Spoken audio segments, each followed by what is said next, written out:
Oh no. Is it ever gonna stop being cold and snowy? What will we ever do? People wasn't meant to live in these conditions. It's cold, it's snowy, it's dangerous to drive. You know, sometimes I wish. Remember that movie, that show from the 60s, I think? I Dream of Jeannie. Wish I could just go like this, make it all go away. Was it Bewitched where she just wiggled her nose or like that or something? Make it all go away. Let's try it. Ready? 1, 2, 3. Go away, winter. Oh!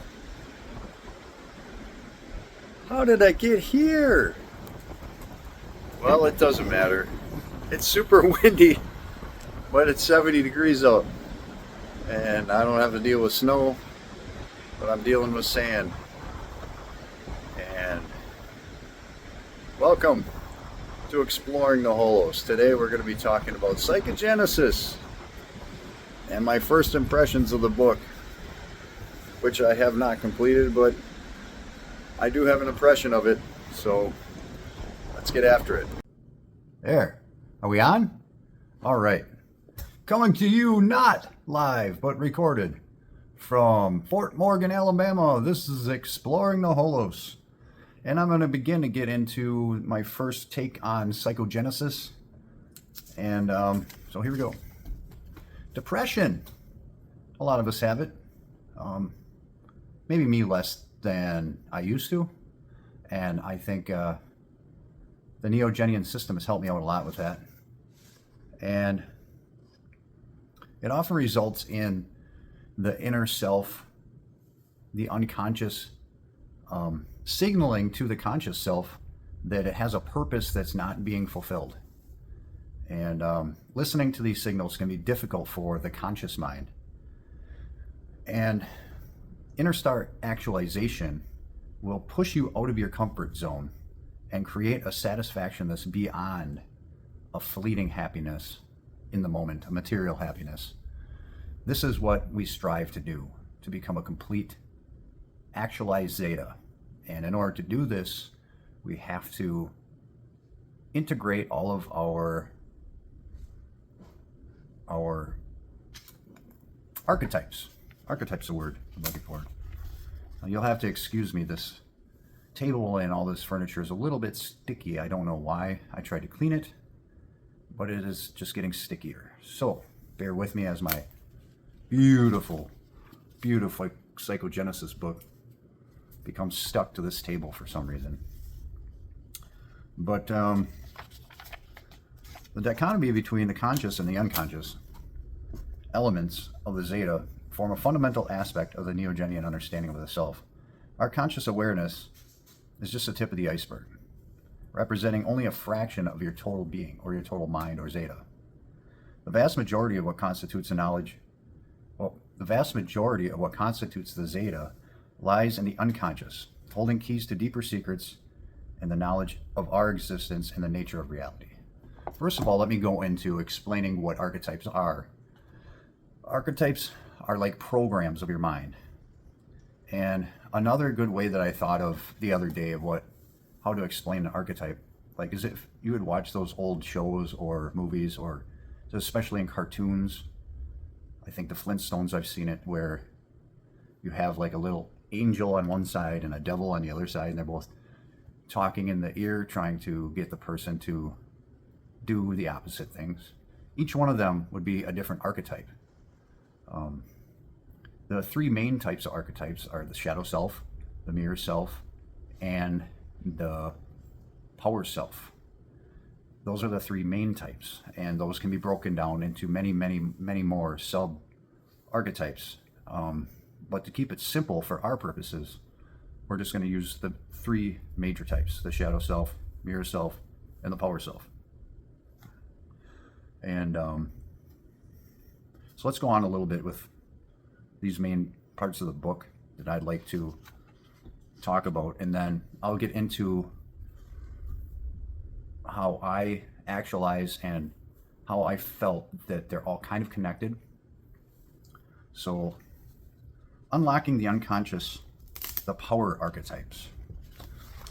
The mind contains structures called archetypes, as we just said. The structures deeply embedded in your psyche wield a powerful influence over your life, often beyond the reach of conscious awareness. So you don't know these are running in the background. You just experience how your behavior changes.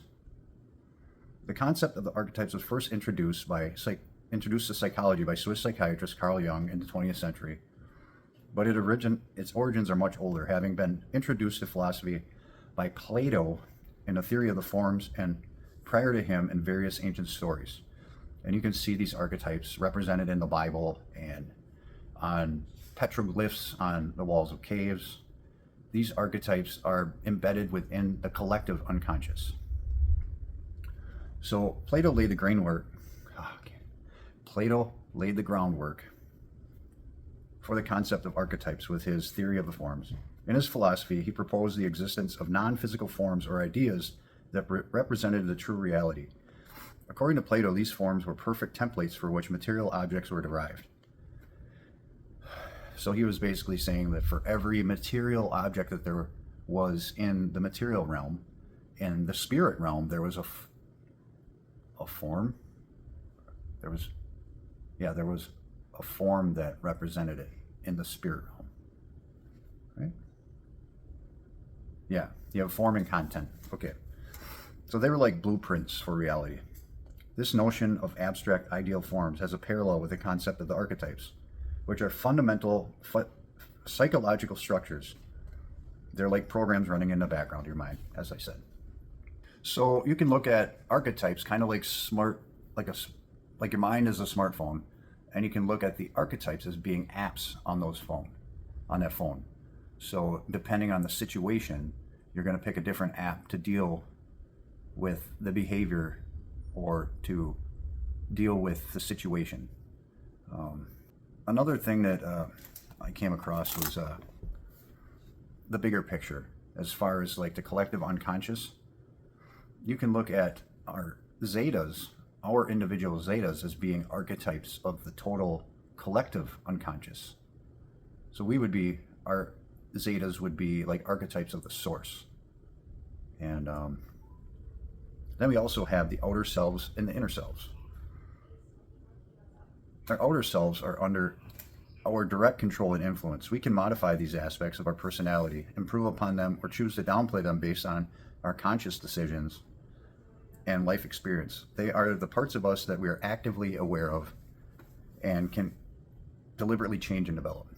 The inner self is hidden within the unconscious, and you most likely don't know about it unless you've worked on self-actualization in the past or are familiar with depth psychology. So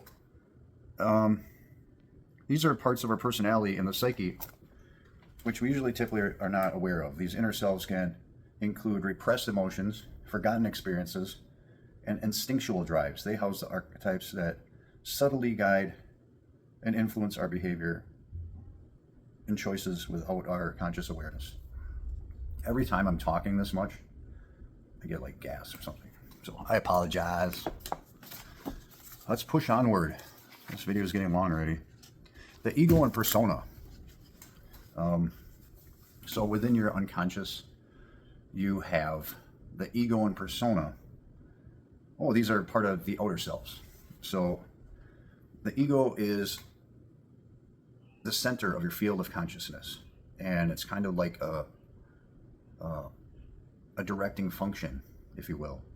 It is the I, the sense of I. It's the part of you that's self-aware. It's the who you are when you're home alone and nobody else is looking.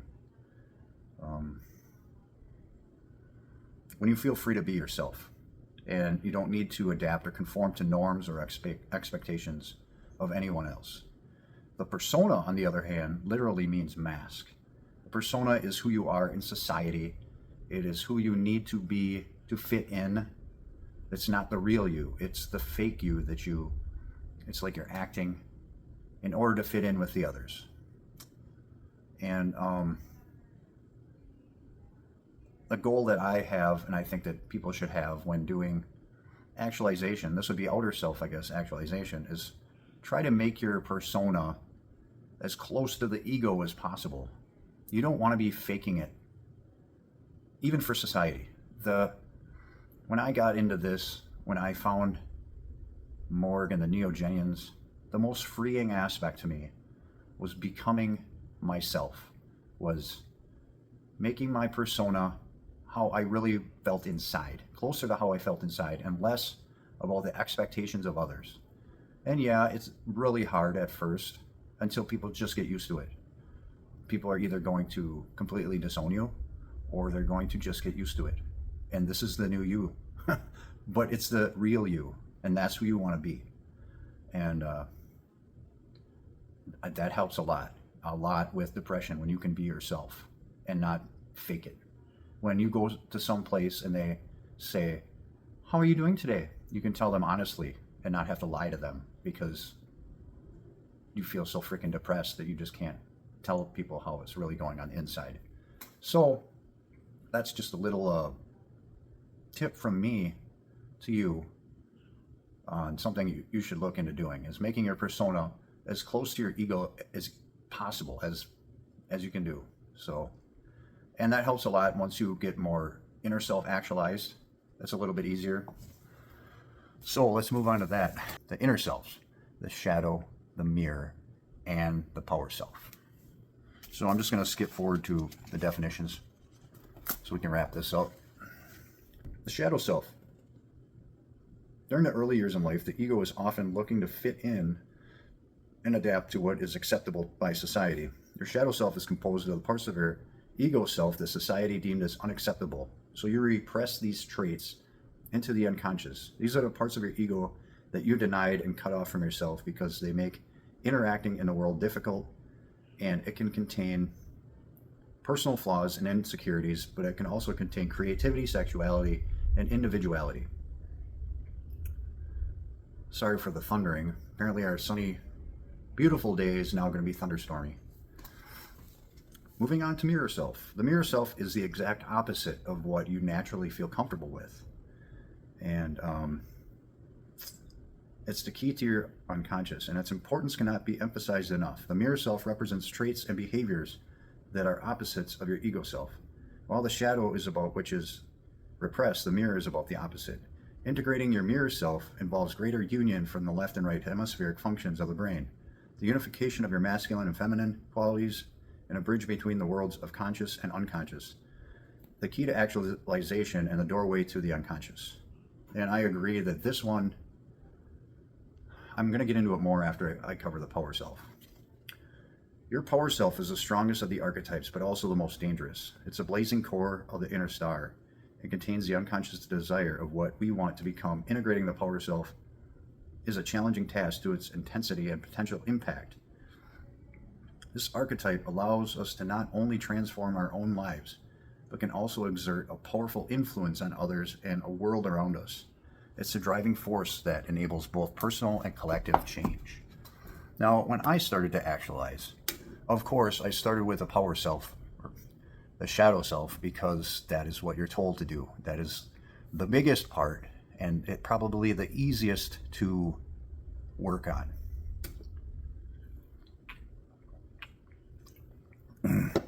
My brother got me a case of these. By a case, I mean like a 12-pack. So thank you, Aaron, and Happy New Year to you. And so I started with the shadow self, and then working on that, I started to discover little tidbits of mirror self that I could work on. And so when I got a chance to do that, I did. And so I would do, growing up my whole life, I was always shy, very, very shy kid. I didn't really date at all in high school. The first girl I dated, I married and had 2 kids with, which I don't recommend. And, but I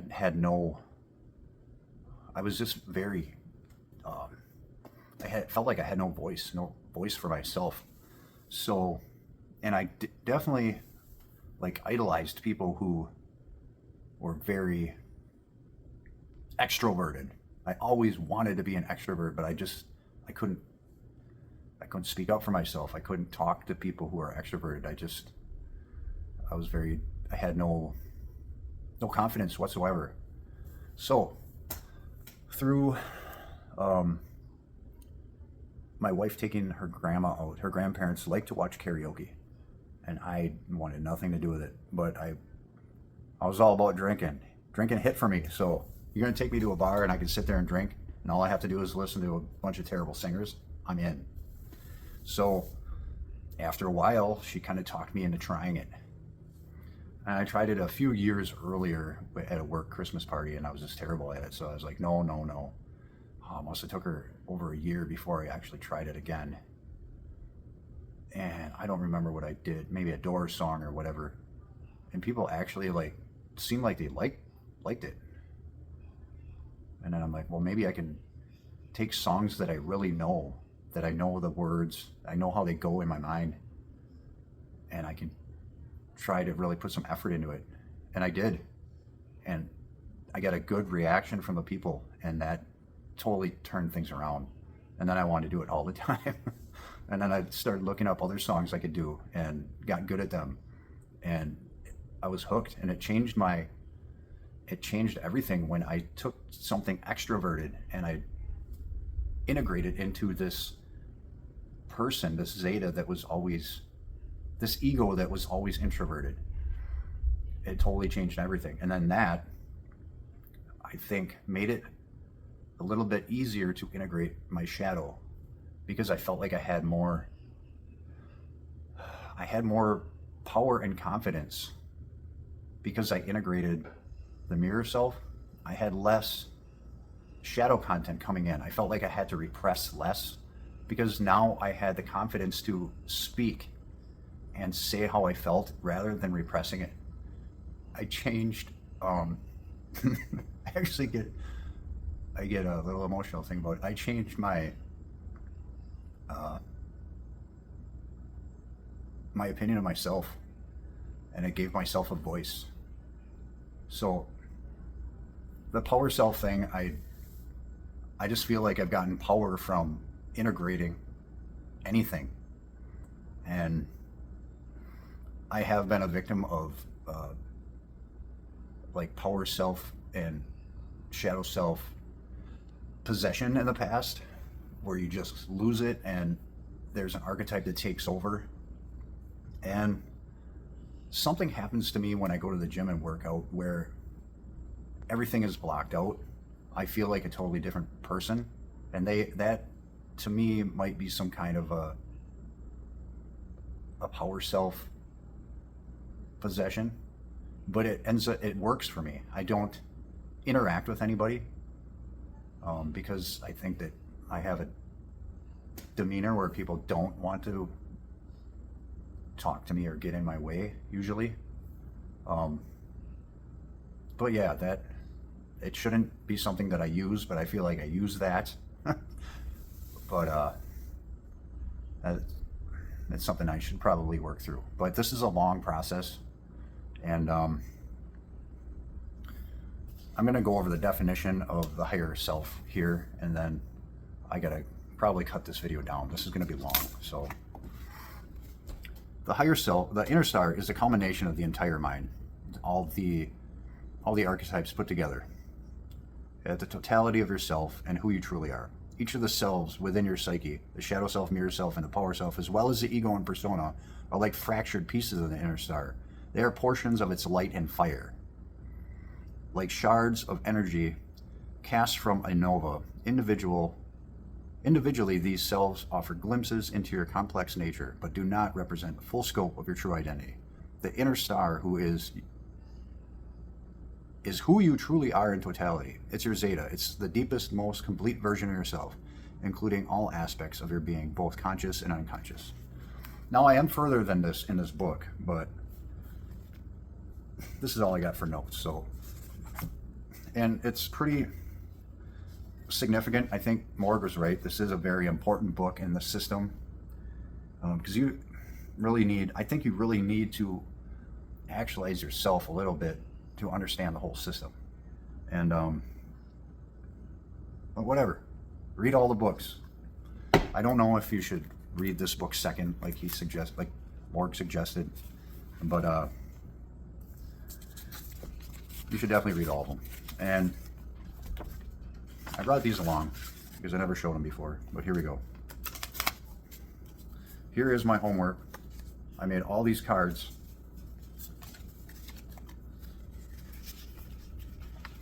I didn't put them all on a single sheet, like,